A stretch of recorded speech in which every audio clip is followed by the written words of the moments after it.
None other than attorney Richard Bernstein and Fighting for Justice.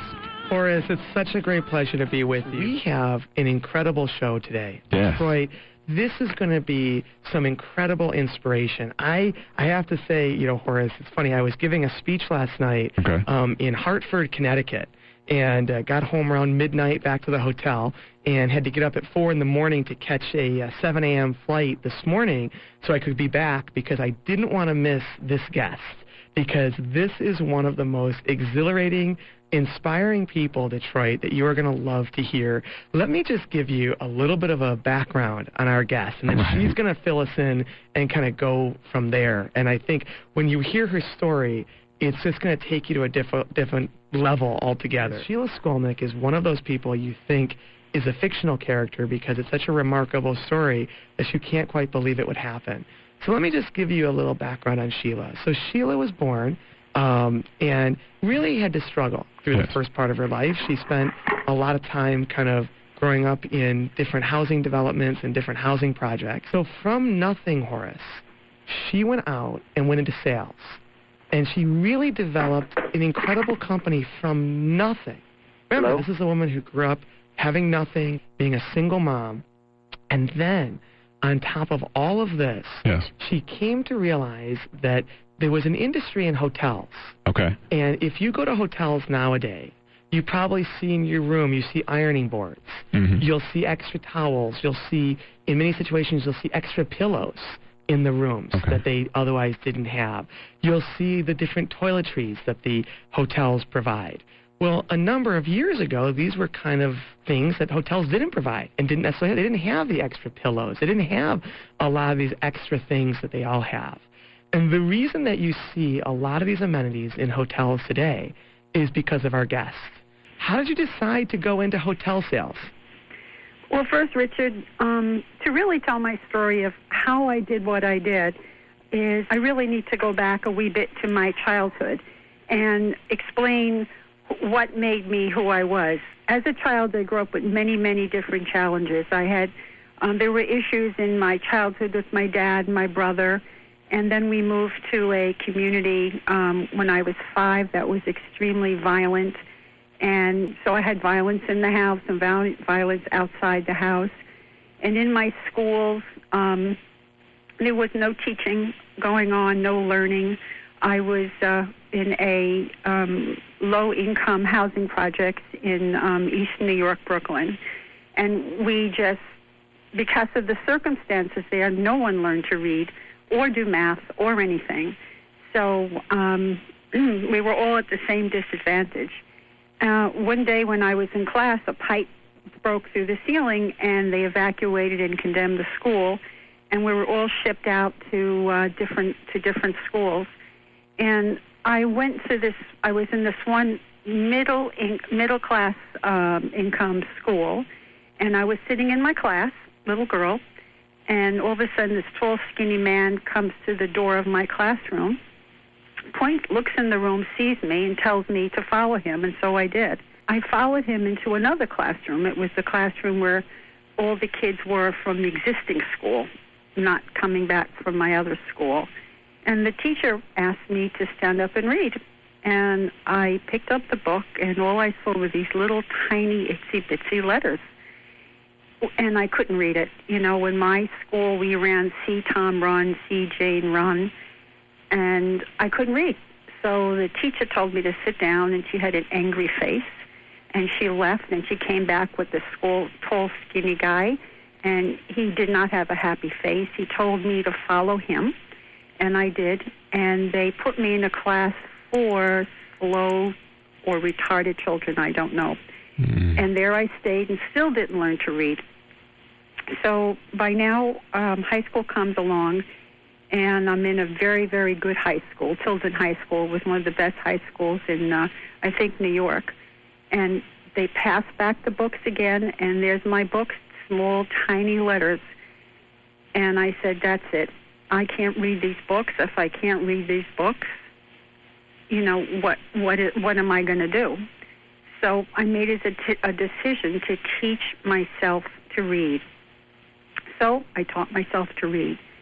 And with that kind of background of having to teach yourself everything and violent community and all sorts of situations going on, I learned that I need to teach myself, and I learned that I needed to take care of myself. And with that childhood guerrilla training, shall we say, I just proceeded in life to go and do and create.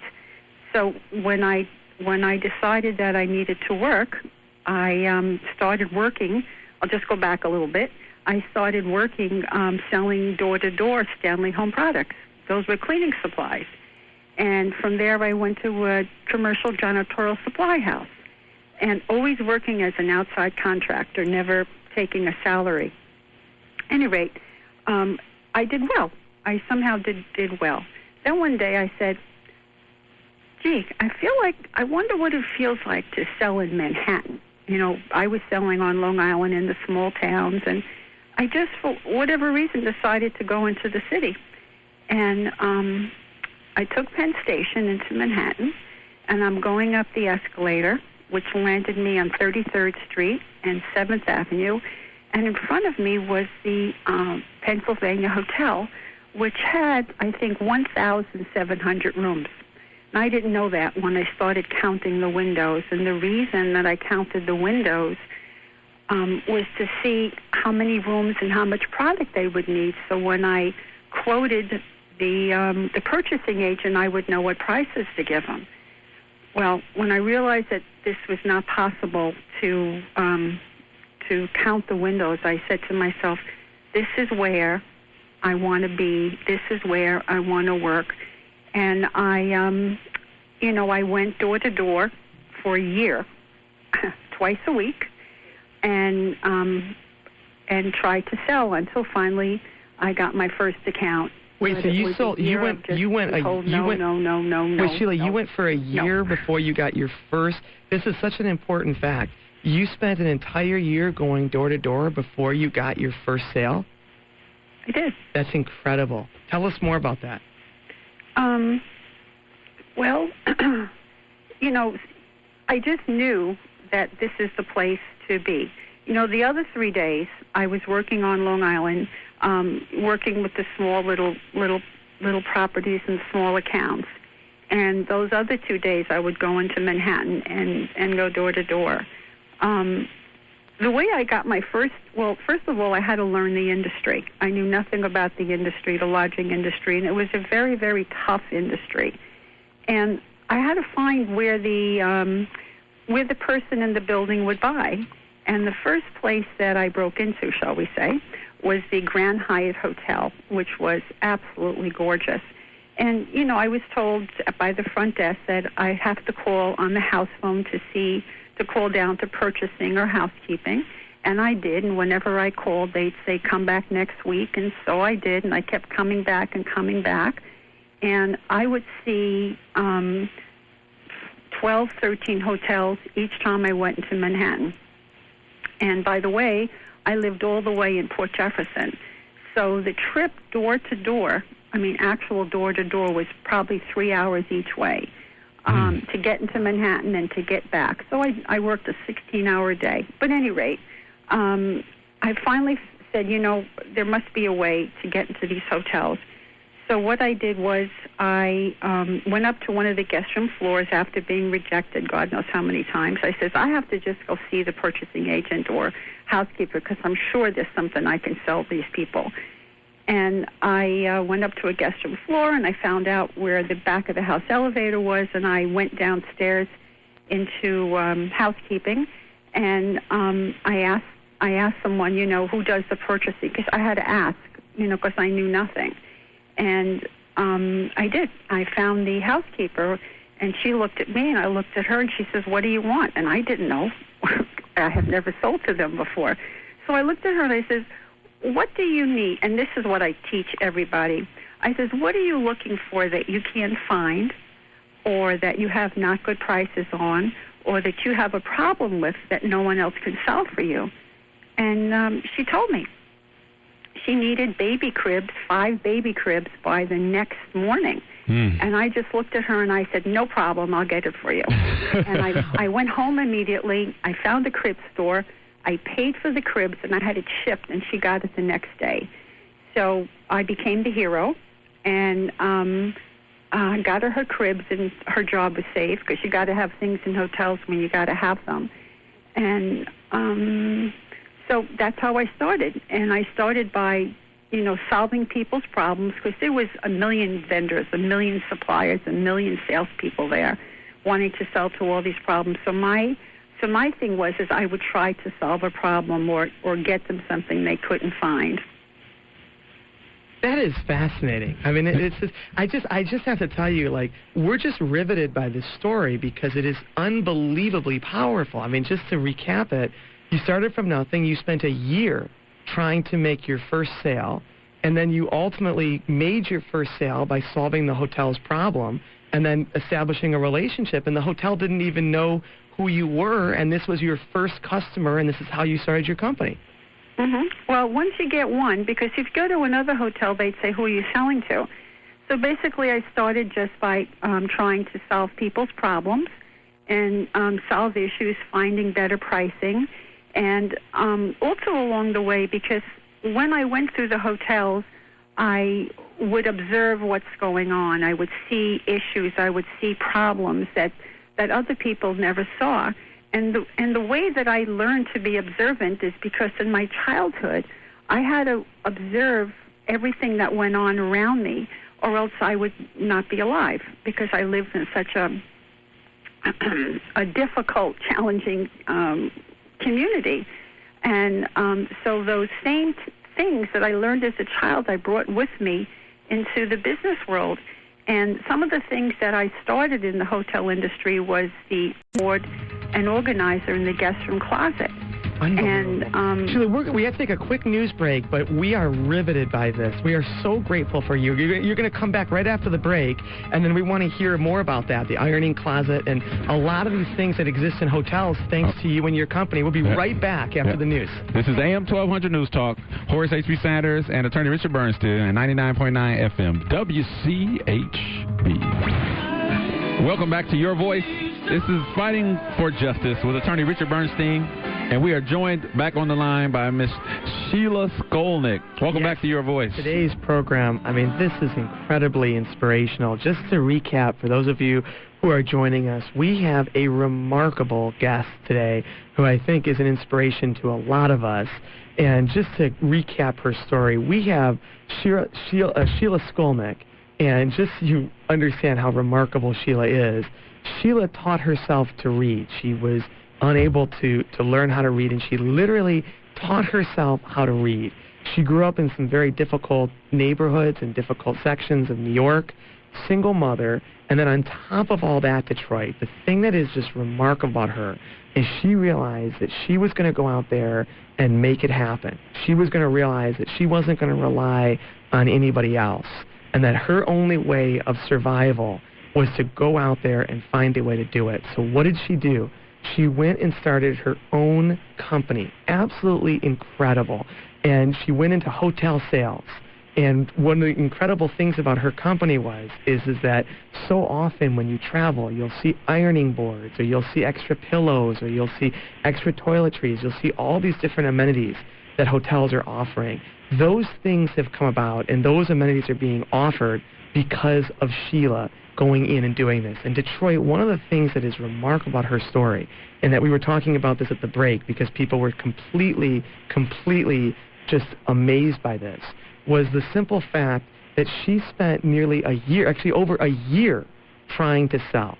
Over a year going from hotel to hotel to hotel trying to sell. And she spent an entire year of getting rejected until she got her first big account, which was the Grand Hyatt, a beautiful hotel, by the way, in downtown Manhattan, right above Grand Central Station. But she got her first account from the Grand Hyatt Hotel. Took over a year, and she did it by going into the hotel, finding housekeepers and asking them what they needed, and then delivering for them what they needed, being a problem solver. Sheila, an incredible story from an incredible woman. And before our break, you were going to tell us about really the kind of innovations that have taken place within the hotel industry as a result of your company. You were talking about the ironing boards. Tell us more about kind of how your company has changed the way that most of us travel and stay in hotels nowadays. Well, Richard, you give me so much credit.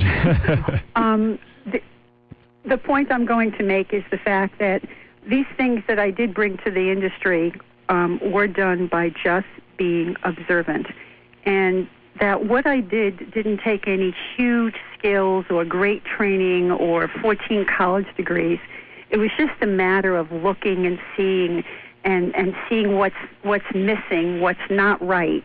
And, of course, the one thing was when I used to go to trade shows, and we used to do 17 trade shows a year, let's say we stood at the Marriott Hotel, for example, and you'd call up for an ironing board because they weren't in the rooms. And I knew to call up for it the day before the show because I would have to press my clothes for 4 days straight so it was nice and neat. And what I used to do is when I finally got it to my room the day before, I would hide it underneath the bed so I had it the next morning. Because if you have 2,000-room hotel, how can housekeeping bring you up an ironing board that morning when you need it? So I decided that the industry needed to have these in every room.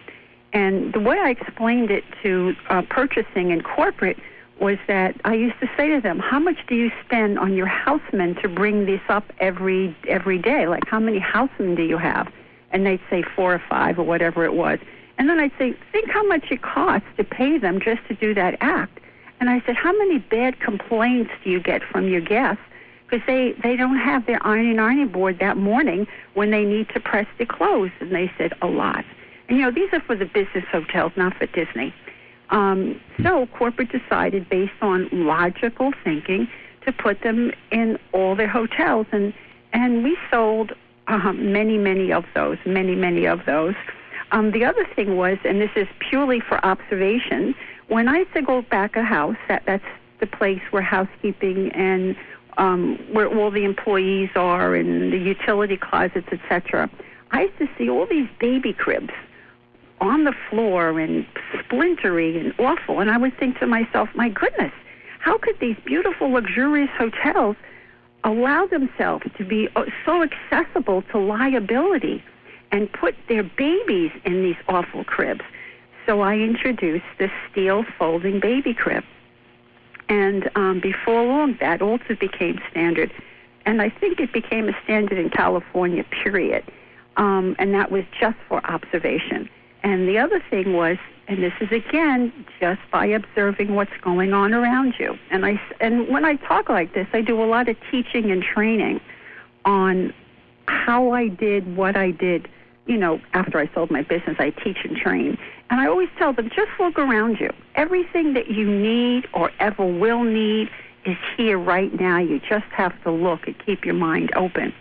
And the other thing that I saw was when I walked back at the House of Hilton's, I saw hundreds of ice buckets sitting near food and beverage, just lined up along the wall. And so I went into the kitchen and I said, what is with all these ice buckets lined up against the wall? And they said, oh, these ice buckets are all scratched and we can't bring them up. And then I went to purchasing and I said, how much do you pay for these ice buckets? And they told me $21. They were beautiful. The ice buckets, these were the glass ice buckets, very nice. And I said to the purchasing agent, great.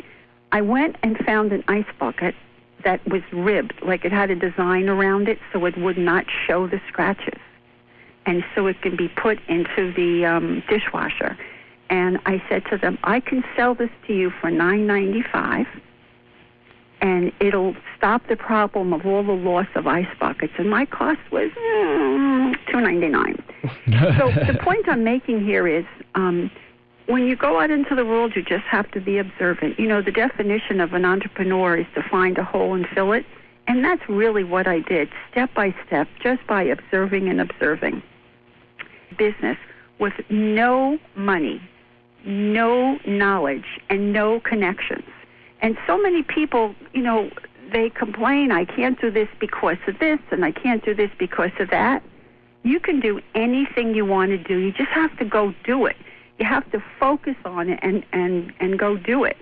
And I have several principles that I teach, and this is how I grew my company. This is the thinking that allowed me to grow my company. May I tell you? Shall I share them with you? Yes, we would love to hear them, please. Okay. First, you heard my background. My background is less than nothing. I mean, I come from, my father was a loving father, loving mother. Everyone meant well, but guess what? Didn't work out. And they all meant well for me, and they loved me. But nevertheless, I grew up where I grew up, and what happened, happened. But at any rate, the thing that I teach and I believe, if it's to be, it's up to me. That means in life, you can't focus on blaming people. Why you don't have this and why you don't have this. Oh, I don't have this because of my mother, my father, my school, the economy, the economy. When the economy was bad in the years when I was working, I didn't go, oh, my God, the economy, I'm going to go out of business. You know what I did? I sold T-shirts that said, I survived the strike, or whatever the issue was. You just keep thinking and doing and thinking.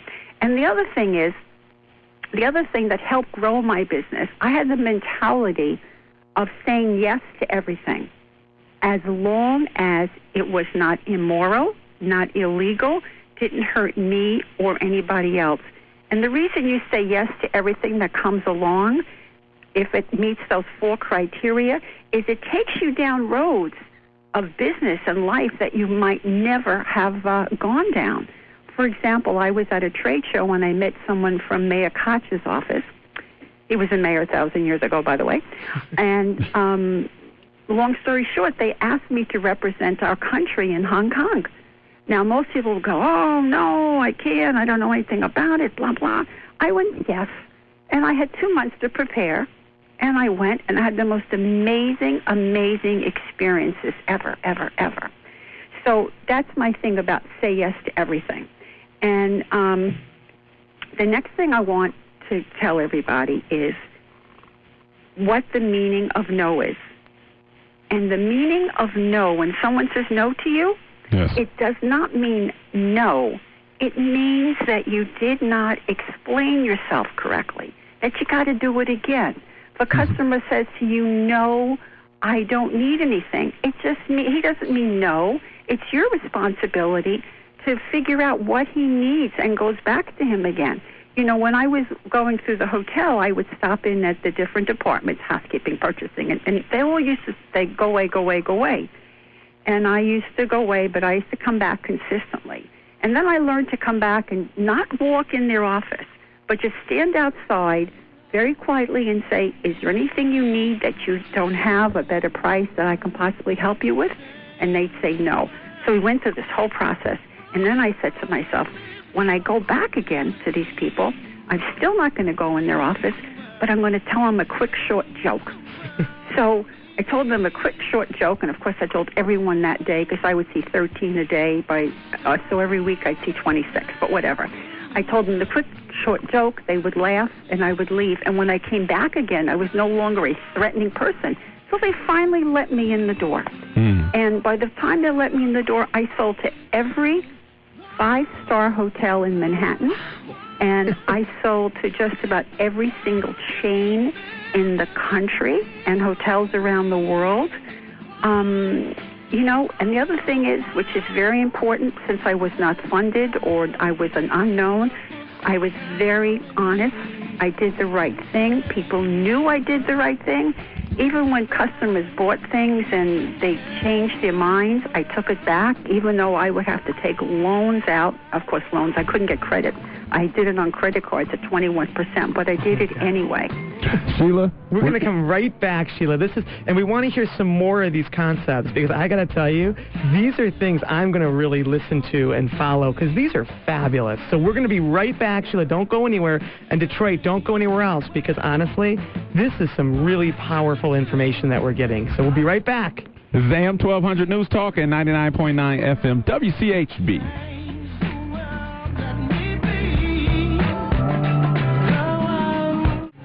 to Your Voice. This is Fighting for Justice with attorney Richard Bernstein. We're joined on the phone line by Miss Sheila Skolnick.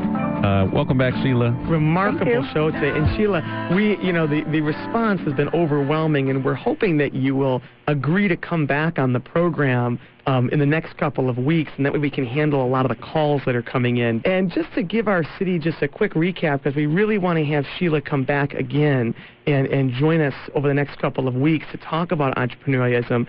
But Detroit, and we'll get to these calls as we bring Sheila back, but one of the key things that we want to just emphasize about Sheila, just again, for those of you just tuning in, remarkable story, started from nothing, created her own company, spent over a year trying to get her first sale, and ultimately helped to revolutionize the hospitality industry. So when you see cribs, when you see ironing boards, when you see things in hotel rooms, those are things that came from Sheila that otherwise had not been introduced into the area of hospitality. Incredible story, incredible individual. Just to quickly give you a quick review, she's going to give us some more concepts. We're running out of time, but just so Detroit, for those of you who are tuning in, to give you a summation, her two concepts that she told us first off, which everyone has been very inspired about, is number one, to say yes to everything.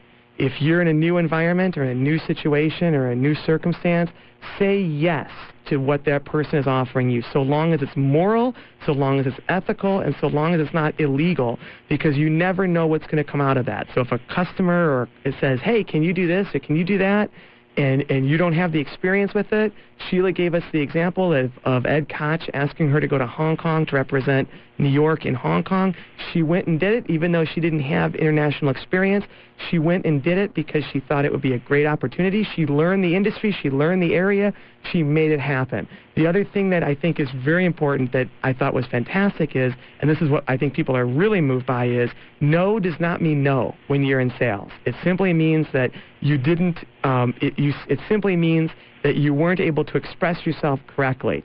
And she told us the story about how she would go to hotels and she would be an unassuming presence. She would tell people jokes. She would let them open up. She would feel good. She kept coming back, and then she became a very non-threatening person, got to know the purchasing agents. They got to know her, and the rest was there. I know we're running out of time, but Sheila, what were some of the other concepts that we can take from our program today? One thing that a lot of my students love is when I taught them what the word next meant. Actually, the way I should have said it is as follows. My favorite four-letter word is next. If you get involved in something and it's crazy, now you're a busy person, you're out there, you want to earn a living, you want to be with your family, and some craziness gets in your way, you don't have to get involved in it. You can just go next. For example, I hired this new woman, and she came in, she worked, and then she went to lunch, and she never came back. So that's fine, move on, next. And so 3 weeks later, I get a letter from the Department of Labor that she claims she worked for me for 3 weeks, and I never paid her. Well, I was a real busy woman. I mean, by then I must have had 20, employees, hundreds of hotels or whatever. I could have made a decision to go there and fight it and bring my books and records, but you know what? My decision was, I just said, next. I told my controller, send her the money and let's move on. Because to get involved in other people's craziness would have cost too much money. But what it would cost more is your emotional self and your thinking or whatever. So sometimes you just have to look at the big picture and say, next, move on, go sell something else, and let crazy people be crazy somewhere else without you. And you can apply that to so many things, because people get involved in pettiness, and pettiness destroys people. Oh, I'm not going to let that guy get away with it. Well, guess what? Take a walk in the park with your children. There's lots of stuff you can do. I don't know, watch a movie, but don't get involved in nuttiness.